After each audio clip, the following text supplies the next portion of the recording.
Well, here we are in the city of Bath, and we're going on a coach tour, and we're on the car park waiting for the tour guide to arrive. There's our coach with the red arrows featured on it, and down the side. There's some strange marks appearing on the screen. I don't know what's caused them. Here's the tour guide and our driver, so we'll get on the way. Japanese and Americans like, oh, Shakespeare, Stratford-on-Avon, we know the Avon. I have to say, no, it's a different Avon. You can see some of the pleasure craft there, the narrow boats as well. So why have we got all these 5 river Avons? Well, it was the old English word for river. And when the Romans were here, the Celts, who were a little bit stroppy, Romans would say, well, what's this called? They'd say, river, you know, Avon. And so they thought that was the name of all the rivers. So that's why we're not very original with our river names. We'll see that river a lot. It sort of encompasses the town, or I should say city, really. And so we're not lost yet. We keep crossing that river. Okay, little dog, you stay there on the pavement. Wee Scotty. Yes, he's all alone. He's probably, I think that there's a family here. They all right, you stay safe. Spring. We're very proud of our hot spring here. It's the only hot spring in Britain. We're going straight on up here, through the next sites as well, into Queen Square. Okay, Steve? Yep. Man, a builder, and he decided that the whole city, can we do another circuit if you're not bored by that? The whole city would be built in this classical style. You know, the neoclassical style based on Greek and Roman architecture, and you can see as you look at the houses, the columns, the capitals of the columns, always the windows that are deeper than they are wide, very strict rules. The whole city was to be rebuilt in this style, and he was the master of the style. And this was his first great public work, a square. Now, we're used to squares in our city, but for Britain, this was a first, because until then, towns had been organic. Someone builds a house next to it, not quite in line, different roof level, different style, and maybe centred around a market and growing up bit by bit. You go to Salisbury, maybe, and you see that sort of thing there. Here, it was all planned in advance. So we've got the classical style, and we've got the stone. It was all built in local Bath stone in the 1730s. I'm going to ask you just to pull in wherever you know want to pull in. You just past this parking, where we can perhaps, if we can stay on the coach, and if you can arrange it to get a lovely view to our left of the Royal Crescent, just seeing it through the trees. So if Steve just pulls in where he can along here. Do it on the single yellow line. Amazing. Yeah. Now it is raining, so I think we'll stay on the bus, shall we? And I'll just talk from here. We can get a view just a little bit further. That's not too. Yeah, we get. They've got double deep basements that you can't see from the ground. Right. That was for servants. That was for kitchens, servants' quarters. Yeah. The ground floor was the reception room, okay, and that's where you receive visitors. There might be a little drawing room there. Yeah. Then there's a grand staircase up to the first floor, which in Italian would be the piano nobile. That's the grand reception room, and that's got the biggest window you see on the first floor. Yeah. That would be your great drawing room, and of course it's all about impressing people, so you would invite people up there, and that's where your daughter would play the harp, and you'd have your after dinner sort of drawing room there, and behind that maybe a dining room. You know, 3 floors down would be where the food was cooked in the kitchen. Above that you've got the bedrooms, and then there's the balustrade, and in the roof the little dormer windows again, nurseries, children's rooms, servants' rooms. Yeah. Now if you go on rightmove.com, which I often do because I'm a nosy parker, and you try and find things there, then for about £500,000 you will know about that, the ditch. So instead of having a fence to keep the sheep out, they were the world's first lawn mowers, you had that sun-graded by sheep, but they don't come right up to your house. Do they have gardens, though? They do, yes. Often they're now turned, well, they had mews as well, which were of 11 houses. They've all got symbols on it. Yeah. They've all got well spotted. You won't see 2 the same. They're all different. Yeah. John Wood was an architect, so obviously they're about mathematical symbols, architectural symbols. Also, being an architect, a lot of them were Freemasons. Oh, yeah. So there are Freemasonry symbols here. We're just going to pull in for a moment. Lovely, thank you there, so we get a good look. Okay, you can see some there, no two the same. Lots of symbolism here. Well, first of all, let's talk about the sort of... So that was a way of showing, you know, that you've travelled and that you're educated. But it wasn't just Gainsborough the painter, or more recently, at number 7, as we're going round here, Nicolas Cage used to live at number 7. He still lives just outside Bath. He had to sell that because he had tax problems. Poor man, it makes you weep, doesn't it? Nicolas Cage lived there. And in the next Did you row... turn the lights on? Sorry? Oh. He turned the Christmas lights on or something, Yes, he didn't did. Yes, yes, that's right. He upset Russell Howard in doing it. Did he? Yeah. Oh, right. And over here was the home, I think number 12, of Johnny Depp. So he's left now and he's never phoned me once.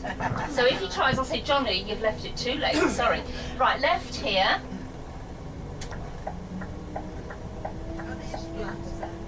Houses, flats, offices, yes.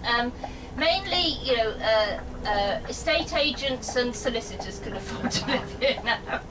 And presumably merchant bankers as well. That's the circus, what's that That's called? the circus, yes. Was there a circus? If you can just pull in on there, I don't know if you can pull in at all here. If not, don't worry, no, we're too long. But this is the assembly rooms on our right here. Again, built by John Wood. And this is in the upper part of town. If you wanted to party, which you did, that's why you came to Bath, to take the waters down in the town, then up here on your left to party. Afternoon teas, dances, concerts, plays, but most of all, gambling. Here we've got lesser houses, not by the woods, because all, you know, middle classes also lived here. Not everybody was rich, and but this is all in the same style and all in this Bath stone. Now, if you look up to your left here, just as we're going past, there's a little chapel called the Huntingdon Chapel. The Countess of Huntingdon's Chapel. Now, that's a little bit later, but the strange thing is here, the Countess of Huntingdon, an aristocrat. She listened to John Wesley preach and she was converted, a real deep spiritual conversion. It was almost a disgrace of her day because John Wesley was the working man's preacher. He was regarded as a dangerous socialist, you know, reformer of his day, an anti-Church of England, but she was converted. As opposed to the church on your right, St Swithin's, which is a Georgian church, and that was the church of Jane Austen's father, which is why she lived here. It's this lovely golden colour. It's Carboniferous limestone. It's not really an ideal stone for building because it's very delicate and it is porous. Now you imagine this city 100 years ago when every room was heated by a fire, and a coal fire in this area. Limestone gives it wonderful unity. I'll talk a bit more about that later as we go round. Now, these single-storey buildings here, actually they're 4-storey buildings. They go down at the back to the River Avon and you get a lovely view of the river either side. Oh, look at that. Yeah, very beautiful. Buildings either have to be modernist, completely different, or copies of Georgian, so everything is kept in the same style. So really, the ones that look a bit older and maybe a little bit discoloured are the Georgian ones, and the very clean ones are built in the last few years. The same stone. All the same stone, Bath stone, still the rule. Unless otherwise, you know, unless we get special permission, everything has to be built in Bath stone and repaired in Where's Bath that stone. college? Well, we're going there now to see some of it. Packages. So there we've got the canal boats. They're now idyllic little villages along the canal, but they would have all been industrial places in their day.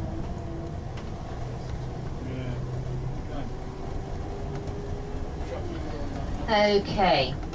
Now we're going straight across here, Steve. Are we all right for time? It's 12:16.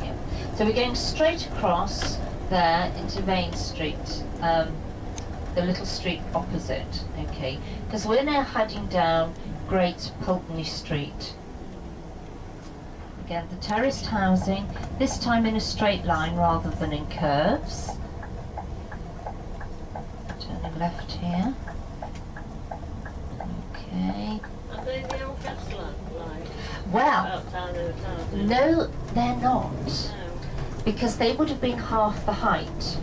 But they are a relic from the film Vanity Fair that was filmed here, and if you want to revisit Bath in the comfort of your own home, get the film Vanity Fair, which is not set in Bath, it's meant to be London, but this was made out to look like an old London street, and they put those lights in specially for the filming. We're going to turn round here at the fountain. We can't go ahead. That's a bridge, like an Italian bridge with buildings on, Pulteney Bridge, but we're turning round here in Laura Place, and I'll explain a little bit about this street to you. It was built as a planned estate going way on back up the hills that we've seen. It was built on mortgages and loans, and then the banks went bankrupt and all building had to stop. Does this sound a little bit familiar? This was though due to the Napoleonic Wars, but we just have this, Pulteney Street, named after Francis and William Pulteney. Now, William Pulteney was actually born William Johnson, and he married Frances Pulteney and took her name. Why would a man take his wife's name? Because she was super rich. They were the richest family in Britain. They were the richest family in America.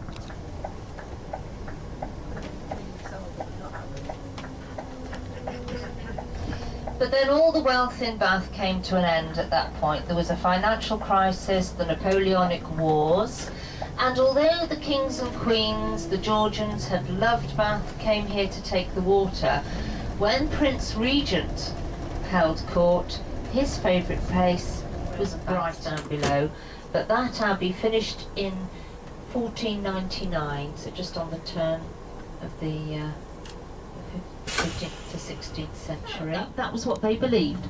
Anyway, so you can see there the weir and the Pulteney Bridge on your right. Very beautiful. 1770s.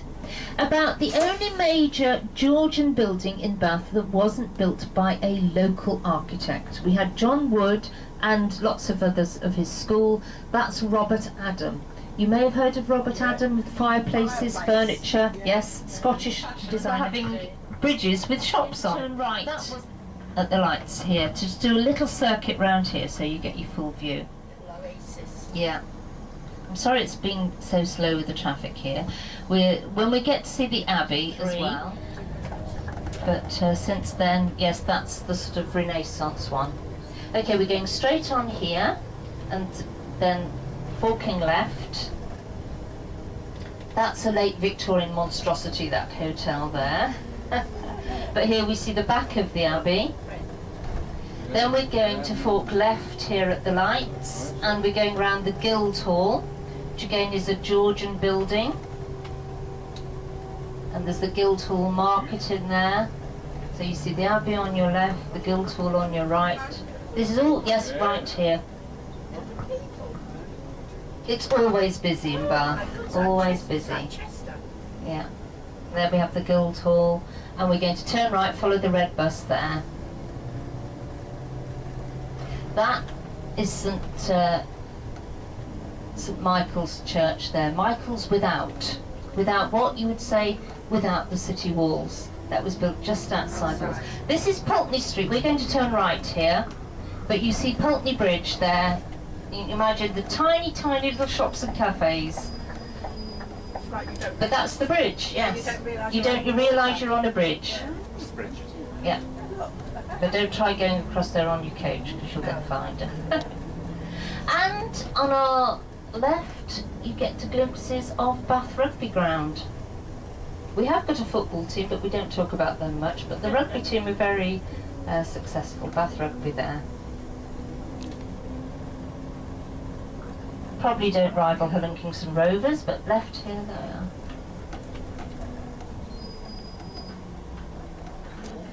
That means outside, you see. So without means outside of the town boundaries or the city walls. Everyone's got that. Yeah, and there is a sculpture, we can't quite see it here, but if you walk past, you'll see a sculpture of Bladud, you know, the Iron Age prince with his pig. Yes, yes. And you see, because you know how some towns have a sort of a summer festival of these sculptures, all painted differently.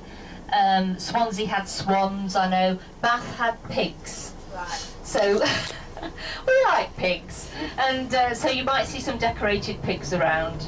Okay, and I'm not talking about the population. Straight on here. I like pigs. Yeah.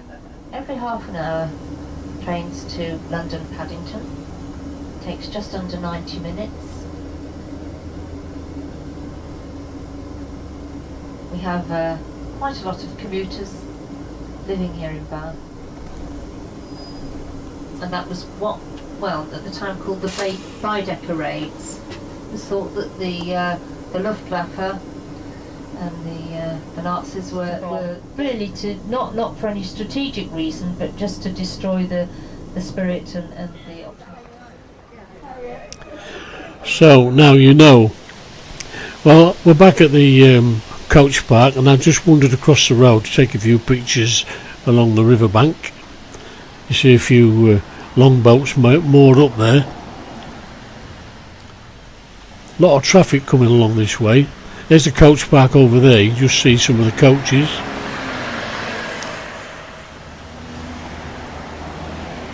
And some more canal boats.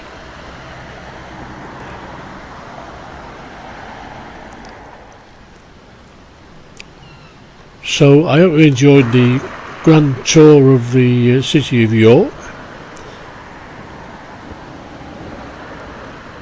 As we leave you with these final pictures of all the coaches. There's quite a few coaches on the car park. So bye from me. Hope you enjoyed this film.